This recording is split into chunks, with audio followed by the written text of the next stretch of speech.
अस्सलाम वालेकुम, मेरा नाम रियाज अहमद है। मैं बात कर रहा हूँ रशीद हॉस्पिटल गार्डन टाउन से। हमने ट्रू सोलर कंपनी का ये सोलर सिस्टम लगाया हुआ है, तकरीबन 75 kVA का।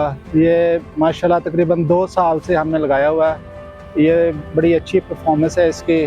ये इनकी तो अभी फ़िलहाल कोई कंप्लेन नहीं है हमें 2 साल से। ये पैनल सिस्टम आपके सामने है सारा, तो ये माशाल्लाह बड़ी अच्छी वर्किंग में है। तो इनके जो नुमाइंदे थे काम करने वाले वर्कर, उन्होंने हमारे साथ बहुत ताउन किया। जैसे हमने उन्हें कहा उन्होंने वैसे हमें करके दिया।